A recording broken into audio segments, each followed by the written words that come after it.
texto pendant le live, donc je vais faire pareil. D'accord. En tout cas, voilà, elle m'a dit de te passer le bonjour, mais je sais que tu échanges régulièrement avec Hélène. Vous l'avez compris, qui est notre recrue dans le Monday Woman Times et que vous verrez bientôt sur les antennes de Big Pomme TV. Je vais laisser la parole à notre ami Loïc qui va échanger avec notre spécialiste basket, Alain Serino. Voilà, c'est un peu le Catavana du basket, il connaît toutes les divisions, il a un avis sur tout. Donc je te passe la parole, Loïc.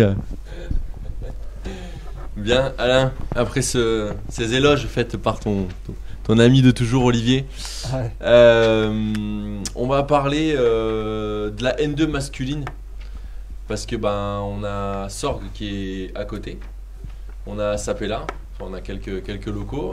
Bonsoir à Steed qui était avec nous l'année dernière, et aussi à Alex qui nous a fait l'honneur de venir donc sur le plateau de Big Pomme. Donc Alex Casimiri, ici de Chicambou, entraîneur de Sorgue et de Sapela. Alain, est-ce que tu as pu suivre un petit peu le début de saison de la N2, notamment de ces deux équipes, et qu'est-ce que tu peux nous dire? Alors déjà, je ne connais pas toutes les divisions, contrairement à ce que dit Olivier, parce que j'ai déconnecté un tout petit peu de toutes ces divisions basket, mais par contre, j'ai suivi un petit peu quand même, justement, Sapela, le début de saison de Sapela et de Sorgue. Sapela qui fait un très bon début de saison, puisqu'ils ont 3 matchs, 3 victoires, je crois, et ils ont encore gagné 18 points ce week-end, il me semble. Et par contre, Sorgue est en grosse réussite en début de saison, parce qu'ils ont 3 victoires et 1 défaite, mais ils pourraient être à 4 victoires et 0 défaite, mais ils pourraient aussi bien être à 0 victoire et 4 défaites, parce que je crois qu'il y a 2 matchs qui gagnent de 2 points, un qui gagne de 2 points et un qui perd de 2 points. Donc c'est très très serré. Ils savent gérer les 4e quart-temps, parce que les 2 derniers matchs, je sais qu'ils étaient à moins 15, moins 16 à 5 minutes de la fin, et ils ont renversé la situation pour gagner les matchs. Donc pour l'instant, ça y a Sorgue et Sapela tiennent la route. Et on a un Sorgue Sapela, je crois, ce week-end, non? Ce week-end, il me semble qu'il y en a un Sorgue Sapela. Je suis pas sûr. C'est pas dans nos papiers, ça va Bachir. Tu nous mets mal à l'aise. À confirmer, mais il me semble. Est-ce que monsieur Yvan Foufredas peut regarder en régie si on a Sorgue Sapela? Mais lui, il va regarder ça en Fédéral 3. Parce que si c'est le cas, on va donner rendez-vous à tous les internautes à la salle de Sorgue. Merci en régie pour les infos. On va attendre monsieur Foufredas. Sorgue Sapela. Sorgue Sapela, c'est ça? Ouais. Ce samedi donc à 20h à la plaine sportive? C'est ça. Exactement. Bon, et si vous savez pas quoi faire samedi soir, vous pouvez vous y rendre. On va parler un petit peu aussi de la N1. Je te coupe, Loïc. Oui. Moi, j'aurais aimé aussi d'avoir l'avis de Tonio sur l'effectif du Sapela, que c'est quand même l'ancien coach de l'équipe en N2. Donc, qu'il nous dise un mot et ce qu'il en pense. Et qu'on parle aussi de nos amis du SMUC et d'Aix qui, eux, vont peut-être plus batailler un peu sur la fin du championnat en N2. Disons que ça ne sera pas le même. Enfin, je pense que ça, avec tout le respect que j'ai pour le SMUC et Venelle, je ne pense pas que ce soit le même championnat, qui ne joue pas dans la même division. Donc, il va y avoir un classement par le haut, un classement par le bas. Sapela, je pense que l'équipe, elle est hyper complète parce qu'ils doublent tous les postes. Et ils ont fait un recrutement avec le MVP du championnat serbe. Là. Donc voilà, non, très très belle équipe. Et je pense qu'ils devraient être dans le top 2, top 3. Et je pense que c'est la profondeur de banc qui pourra faire la différence sur la saison. Avec les anciens qui sont joués, avec le non-muté qu'ils ont récupéré avec Colin Provost. Voilà, Thomas Laurent. Il y a toujours les anciens qui sont là pour faire le métier. Aaron Harris, Loïc Giovanelli. Donc je pense que c'est une belle équipe avec Steven Caillol. Et ils ont fait une bonne pioche avec le joueur qui est prêté par Foss, Bridgewater, qui est meilleur marqueur de la N3 l'année dernière, le Banaméen. Donc je pense que ça peut être une belle équipe. Ouais, Sapela semble armé pour jouer le... Après, parce que là, voilà, ils sont pas seuls. Et la mayonnaise prend aussi, parce qu'on prend, si on regarde sur le papier, le HTV était normalement aussi annoncé pour la montée. Voilà, et le problème de... Lyonceau aussi, je rajoute, qui a réussi son début de saison contre la dernière saison. A réussi son début de saison. Ils ont récupéré un super joueur avec Léo Maginot, qui arrivait de Golfe Juan justement. Donc effectivement, ça peut être intéressant là-dessus. Mais le HTV, la différence du HTV, c'est qu'ils ont déjà perdu 2 matchs. Et pour parler du championnat, il y a la Coupe de Provence qui va être intéressante, parce que le prochain tour, c'est Sapela HTV. Et sachant que pour être en Coupe de France, pour gagner le point de Coupe de France, il faut sortir de la Coupe régionale. Donc déjà qu'il y en aura déjà une des 2 équipes qui n'aura pas le point. Même plus que ça, je crois qu'il faut gagner un tournoi pour avoir un point. Ouais, mais déjà il faut sortir, alors que là on sait déjà qu'il y en a une des 2 équipes en Provence qui ne sortira pas. Tu penses qu'il y a eu un tirage à la boule chaude, la boule froide, ou comment ça se passe? Déjà qu'il n'y a pas eu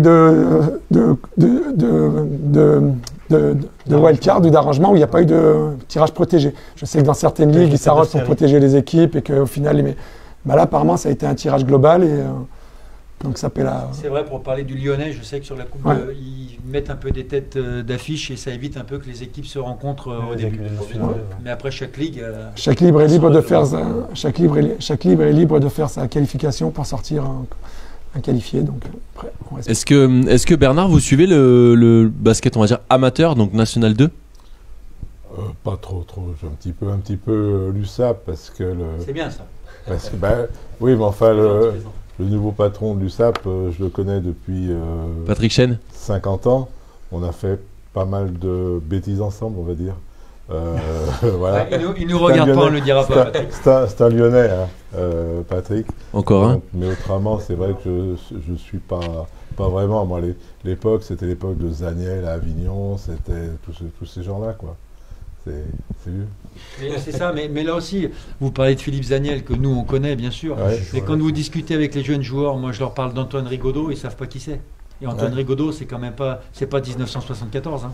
C'était il n'y a pas si longtemps que ça. Il y a 20 ans, on était médaille d'argent. Exactement, il y a 20 ans, on était médaille d'argent à Sydney.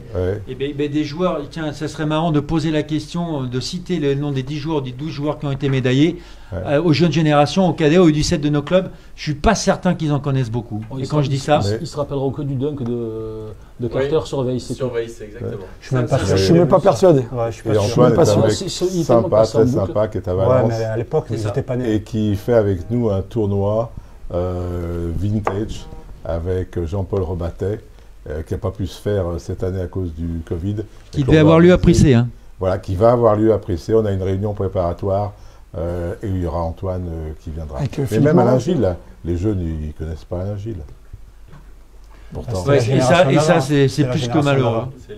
C'est la génération avant, mais bon, c'est quand même un grand monsieur. Ah oui. Moi, pour l'avoir côtoyé, pour avoir joué, puisqu'elle pourrait être de la génération de son fils Grégory, puisqu'on a joué ensemble à Villeurbanne, c'était un basketteur exceptionnel et un homme encore plus exceptionnel, plus énorme. C'était un ami, un copain, dont j'ai de l'émotion quand je parle de lui, parce que j'ai fait beaucoup de choses avec lui, avec Alain, et son enterrement, je peux vous assurer que c'était un bel enterrement à Montpellier. J'y étais aussi. J'y étais. Et quand on voit le beau monde qui était présent, c'est là qu'on la qualité de l'homme. C'est clair. C'était un grand bonhomme. Ouais. Et sur un terrain, il vous faisait, quand vous jouiez avec lui, il vous faisait jouer à 200%. Il était extraordinaire.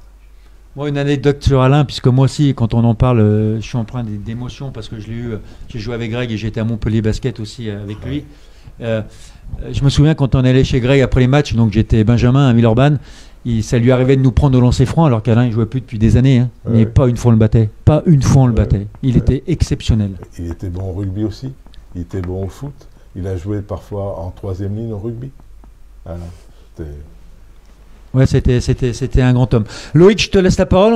Alain va peut-être nous dire un mot aussi sur la Nationale Lune, puis on pourra peut-être pas faire toutes les divisions parce que j'aimerais qu'on dise aussi 2 mots sur le débat du Covid en ayant Antonio et Bachir notamment ce soir. C'est intéressant d'échanger là-dessus. Oui, donc retour avec notre spécialiste basket. N3 garçons.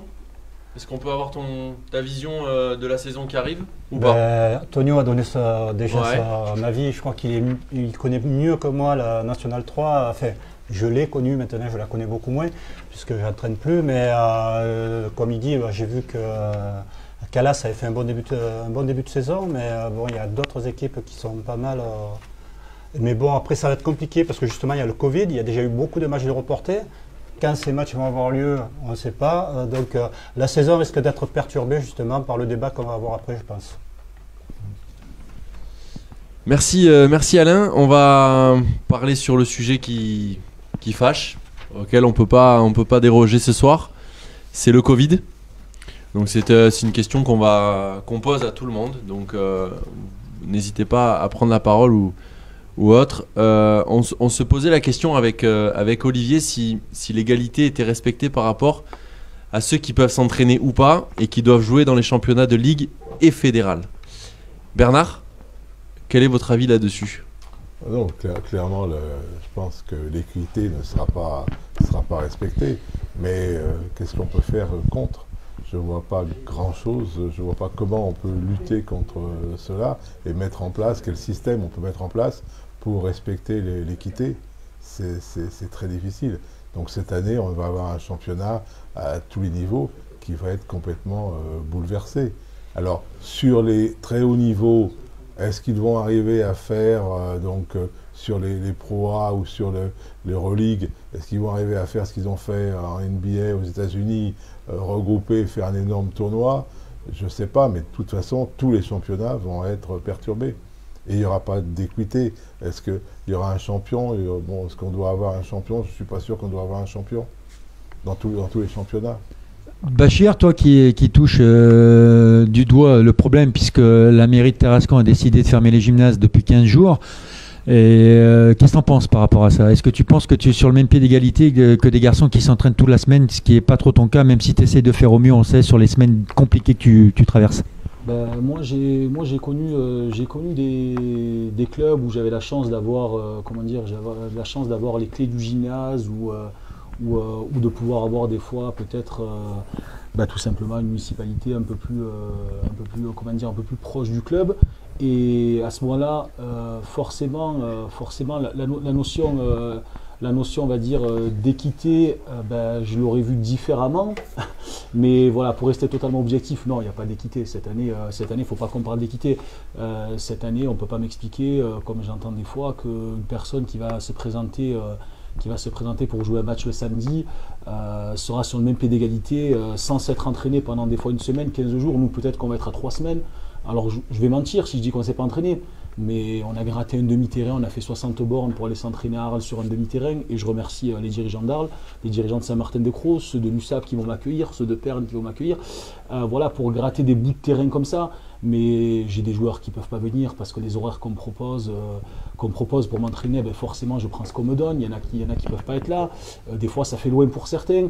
Donc voilà, il y a plein de choses qui font qu'on ne peut pas être sur un pied d'égalité. Le Covid il est là, de toute façon il faut faire avec. Moi j'arrive à l'entendre qu'à un moment donné, priorité au jeu, il faut qu'on joue, mais pas au détriment peut-être de la santé des joueurs, pour commencer, parce que je reste persuadé que le fait de ne pas s'entraîner, de se présenter le samedi, c'est pas tout le monde qui sait dire je me suis pas entraîné, tiens je vais me contenir. Parce qu'on sait bien, quand on était sportif, le cerveau pense quelque chose, mais le corps, quand il n'est pas prêt, il n'est pas prêt. Hein. Moi, à mon âge, je peux te le dire. Voilà. Ça, c'est sûr. Tu le sais, surtout pour ceux qui ont arrêté pendant longtemps. Nous, on a gardé certains réflexes. Le cerveau garde certains réflexes. Mais quand ton corps n'est pas prêt, donc déjà, ça peut être dangereux pour commencer. Et deuxièmement, au niveau de la préparation, on n'est pas sur un pied d'égalité. Donc j'entends que cette année, on doit jouer tous les matchs. Je l'entends. Mais peut-être que je ne sais pas, qu'on aurait peut-être dû, moi je parle au niveau de la pré-nationale, peut-être avoir moins d'équipes ou 2 poules. Peut-être qu'on aurait pu réfléchir à des systèmes à la fin de l'année, au mois de mai, peut-être de plateau avec 2 fois 3 équipes. Peut-être que ça rattraperait un petit peu l'iniquité qui peut exister durant la saison. Je dis beaucoup de peut-être parce qu'on aurait pu réfléchir à des formules. Donc voilà, on fait avec, on doit jouer, on joue. Je comprends aussi qu'il faille garder aussi des licenciés à la Fédération française de basket pour pas qu'il y ait l'exode. Mais voilà, mais j'aurais aimé, franchement, honnêtement, au travers de tout ça, j'aurais aimé peut-être qu'à la fin de l'année, on se dise, allez, pour essayer de rattraper tout ça, on fait, je sais pas, un plateau, 2 plateaux, on invite 4 équipes, 5 équipes, 6 équipes, ça compense un petit peu le fait que. Je crois que c'est pas facile à mettre en place. Et que pour eux aussi c'est compliqué pour les Oui, non, mais attention, non, je dis pas que ça aurait été facile, mais quand on le fait peut-être sur des phases finales de championnat de France où on réunit 4 équipes sur un week-end, je sais pas, après je suis pas dans les locaux, je sais pas, honnêtement, je sais pas, je jette pas la pierre, mais voilà, pour conclure, on va faire ce qu'on peut avec ce qu'on a et on verra bien. D'accord. Bernard, vous voulez rajouter quelque chose? Oui, j'ai jamais été entraîneur de basket, mais je pense que derrière cela, on peut aussi trouver un argument pour motivation des joueurs. Ok, il y a le Covid, ok, on est défavorisé, mais on s'en fout. On va se battre. Parce que ça, j'ai appris ça de toute façon. J'ai appris ça en jouant en Angleterre. En Angleterre, alors en France, avant le match, on discute, on refait le match et tout. Après le match, on refait le match pendant des heures. En Angleterre, vous arrivez, vous ne parlez pas du match. Vous jouez, vous sortez, vous ne parlez plus du match. Mais pendant le match, par contre, vous avez une envie de gagner. Moi, j'étais à des matchs où on était mené de 20 points, il restait 1 minute à jouer. Ils sont persuadés qu'on va encore gagner. Et se battre comme si on allait gagner. Il y a un état d'esprit qui est complètement différent. En France, c'est vrai, ça c'est général, hein, on a quand même un petit peu tendance à se plaindre toujours un peu. Hein. Et donc, je pense que là, peut-être les coachs peuvent en profiter pour faire passer un message de motivation. Ok, on est défavorisé, mais on va y aller, on s'en fout, on y va. Ah non, mais de toute façon, si je peux me permettre de terminer sur ça, il y a comment dire, pour ma part, en tout cas pour ceux qui me connaissent, il n'y a aucun doute qu'on va les jouer, à fond. Et bien entendu, je pense que n'importe quel coach, quand il va se présenter, il ne va pas dire à ses joueurs, bon les gars, on y va, on n'a pas de chance, on a eu ça. Non, on va jamais préparer des joueurs à entrer sur le terrain de cette manière-là. Et puis tous ces arguments, moi, que j'évoque aujourd'hui, ça reste des choses qu'on ne met pas en avant dans la préparation de nos matchs, parce que si on commence à mettre ça en avant dans la préparation de nos matchs, déjà on a parasité le cerveau de nos joueurs. Voilà, ça c'est certain. Maintenant, moi je disais ça surtout dans le sens de répondre à ta question et répondre à la question d'équité. Mais voilà, Ok, merci Bachir, merci Bernard. On va poser quand même aux spécialistes des Bouches-du-Rhône, parce qu'on sait très bien que le basket, des fois, c'est sur une planète particulière aux alentours de Marseille. Alors on a des cartes sur le Covid au niveau de la France avec des zones rouges, d'alerte, tout ça. Mais je sais que Tonio lui tient la carte des équipes et des municipalités qui ont ouvert ou pas les gymnases. Donc Tonio, dis-nous un mot un peu sur les conditions là-bas en bas et sur toi par rapport à la division de N3. Et puis après on passera au petit jeu. Moi déjà par rapport au sort, c'est l'histoire des fermetures de gymnase, c'était sur 15 jours. Donc logiquement, ça devrait être terminé ce week-end. Après, le Covid, c'est un phénomène de société, donc on ne peut pas y échapper. Moi, je pense à tous ceux qui sont malades ou autres, qui à un moment donné, donc c'est compliqué. Après, nous, on doit revenir. Moi, ce qui me dérange dans l'idée, c'est qu'en fait, je pense pour moi, il y a deux échelles. Au niveau régional et départemental, je pense que les ligues et les comités, c'est facile à gérer. Comme ils gèrent leur championnat, ils auraient pu s'arranger pour dire, on ne joue pas pendant une semaine, on ne joue pas pendant 15 jours, le temps de refaire les calendriers, des choses comme ça. Sauf que là, ils ont décidé d'inverser les matchs. Pour moi, en inversant les matchs, ils ont déplacé le problème. Moi, ce que je ne comprends pas, c'est que, par exemple, je prends le cas d'Avignon, si je peux me permettre. Permets-toi. Marseille ne peut pas recevoir Avignon, mais Avignon peut recevoir Marseille. Donc, soi-disant une zone à risque. Et derrière, on a vu ce que ça peut engendrer. Donc, Avignon, il y a des positifs. On ne sait pas. Donc, oui, après, on ne sait pas d'où ça vient aussi. Voilà, exactement, tout à fait. Non, mais ce que je veux dire, c'est que après, il y a l'histoire du gymnase, parce que sur le premier week-end, tout le monde s'était entraîné. Parce que comme ils ont fait la décision le vendredi, ça a fait pour la deuxième semaine. Après, normalement, ça devrait être fini. Moi, l'histoire de ne pas s'entraîner sur la durée, il faut voir si ça se prolonge sur la durée. Donc, effectivement, c'est l'intégrité physique des joueurs. Parce qu'il y a un joueur qui ne peut pas s'entraîner, il y a l'aspect motivation, parce qu'on est tous dans ces divisions intermédiaires. On va aller à l'entraînement pour prendre du plaisir et tout. Si on enlève ce plaisir, aller se retrouver le samedi, ça peut être compliqué. Moi, je différencie ça du championnat de France parce que on mélange différentes ligues. Et ça, c'est plus compliqué parce que je dis une bêtise, il suffit de refaire les calendriers en région, on peut jouer comme ça reste assez. Allez demander à quelqu'un de N2 ou de N3 d'aller jouer de Marseille ou de Golfe-Juan, d'aller jouer à la Ravoire.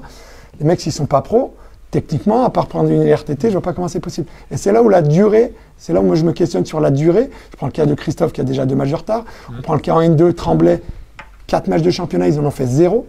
Alors, ils ont beau s'entraîner, quand ils vont attaquer le 5e match, il y a des équipes qui ont déjà le rythme de championnat de 4 matchs. C'est clair. Et lui, il a beau s'entraîner, il n'a pas de rythme. Moi, je vois le cas de Christophe. J'ai eu la chance d'avoir un match avant à Grenoble. Et lui, il n'avait pas commencé sa saison. Et je pense que quand tu n'as pas de rythme, c'est compliqué. Là, je prends le cas de Rousset, qui n'a pas joué le premier match, qui a joué contre nous le deuxième, là, qui n'a pas joué, qui ne rejoue pas. Je veux dire, c'est très compliqué. Saint-Priest, ils ne vont pas jouer depuis 3 semaines. Voilà, donc c'est pas qu'une question il y a les questions de gymnase, mais il y a aussi les questions de Covid, avec les cas contacts et tout ça. Et là, moi je vois l'article de la Fédé quand ils ont sorti leur règlement. Maintenant, ils ont laissé, comme ils veulent absolument reprendre, on peut faire forfait, mais on n'est pas considéré dans les 3 forfaits pour être forfait général. Donc la Fédé nous autorise à ne pas nous déplacer, s'il y a une suspicion de Covid, donc on prend 0 point. Mais ce forfait-là ne compte pas pour les 3 forfaits. Ça montre le message qui sont envoyés. Pour le moment, débrouillez-vous de jouer. C'est ça, maintenant, apparemment, le message, c'est jouer à tout prix. Voilà. D'une manière ou d'une autre. Moi, la réponse qui me dérange, c'est quand on dit si vous ne voulez pas jouer, vous faites forfait. C'est pas aussi simple parce qu'il y a des enjeux économiques. Après, on parle de saison blanche. J'imagine les équipes qui ont mis on ne peut pas annoncer maintenant une saison blanche. Je ne vois pas la Fédé. Mais je pense qu'il n'y aura pas de saison blanche cette année. Quoi qu'il arrive, il y aura des champions, comme on l'a dit, et des descentes. Et je pense qu'il y aura aussi des dépôts de bilan. On peut dire ce qu'on veut. Je pense que financièrement, il y a certaines équipes qui, si ça continue comme ça, tout ce qui est les tournois, tout ce qui est les lotos, qui ne peuvent pas faire. Je veux dire, les recettes. Je me permets, il y aura des dépôts de bilan, mais il y aura des démotivations aussi. Très sincèrement, c'est comment dire, ça peut quand tu as investi comment dire, énormément de temps, de moyens, ainsi de suite. Des fois, tu peux être fatigué, tu peux être comment dire, démotivé. Mais maintenant, on va en vouloir à qui? À personne. C'est la situation qui est ainsi. On peut pas blâmer telle ou telle personne. C'est la situation qui est ainsi. Mais c'est vrai que tout à l'heure, quand je balançais des idées comme ça, je me disais, est-ce qu'on peut rivaliser d'imagination pour pouvoir justement garder... Je pense que la Fédé a été pris de court, parce que qui autour de la table aurait pu dire que ça allait arriver comme ça? Et qu'est-ce qui va se passer pour les coachs de N1, N2, N3 qui sont salariés par les clubs? Voilà, donc c'est pour ça que moi je différencie le professionnel, parce que là je prends le championnat N1, je crois qu'ils font 8 matchs dans le mode dans les matchs. Ouais, mais il va falloir décaler. S'ils prennent le championnat de N1, nous on aurait dû en faire 2 déjà, un samedi et un demain, on sera à 0. Et peut-être qu'on sera à 0 à la fin de la semaine. J'espère pas, mais. Si la Fédé décide de jouer en semaine, c'est des professionnels, mais un club en N3 ou en PN. Oui, tu as raison, c'est moins compliqué pour les pros. Même en N2, allez, je suis presque prêt de dire qu'en N2, la plupart des clubs, il faut arrêter d'être hypocrite. Il y a pas mal de professionnels ou autres, donc ils peuvent peut-être s'arranger. Mais en région, en N3, ça va être compliqué. Et en plus, c'est une saison, j'en discutais avec certains, c'est une saison sans saveur. Moi, je discute beaucoup avec Christophe. On s'est joué pour le derby. Jusqu'au jeudi soir, vendredi, on va jouer, on va pas jouer. Moi, je dis, écoute, on fait comme si on jouait. Parce qu'à un moment donné, c'est la mairie qui va décider au dernier moment. Donc ça manque quelque part de saveur. On va dire à ton joueur, samedi tu joues, t'appelles le coach, écoute, je sais pas, là il y a une suspicion, on sait pas ce qui va se passer. Ça manque de saveur. On voit que le sujet est compliqué, qu'on pourrait en débattre pendant des heures. Le temps tourne et vous savez ou vous savez pas, à Monday Time, on a toujours l'habitude de finir par une note un petit peu sympa. Donc là, on a préparé un petit jeu. Donc je propose qu'on fasse les tractions arrière de l'équipe loisir de Pernes, c'est-à-dire Bernard associé à notre ami Bachir, qu'aux vieux grognards du basket régional qui sont Tonio Portas et Alain Serino. Donc on a appelé ce petit jeu avec Loïc qui entraîne qui. Donc vas-y Loïc, je te laisse poser les... Donc attention, une équipe contre une autre, Pernes contre le reste du monde, c'est parti Loïc. C'est compliqué? On va voir. On va tenter. On vous demande le nom du coach de Foss en National 3. Besson. C'est pas l'ancien du National 3. Il se prénomme Eric. Ah, Bourse. Non, essaye encore, Alain. Spécialiste du basket régional, Alain Serino, je vous le répète. Donne la réponse. On va leur donner la réponse. Eric Grondeau. Il est allé là-bas maintenant. Ah, ouais, d'accord. Je suis content, on aura appris quelque chose à Tonio Portas ce soir. Attention, on enchaîne. Nom de l'encyclopédie, parce qu'on sait tous que c'est une encyclopédie du basket vauclusien. Nom du... Alain, il est trop fort. Alain, vous voyez que c'est un spécialiste basket. En effet, l'entraîneur de la National 3 féminine, la Barbière, Christophe Viudès, un ami à Loïc Doussand, qui va poser la question sur le prochain nom du coach. Le nom du coach de Ayroussé en N3 féminine. Ah, c'est pas... Comment il s'appelle c'était mon prof à la fac.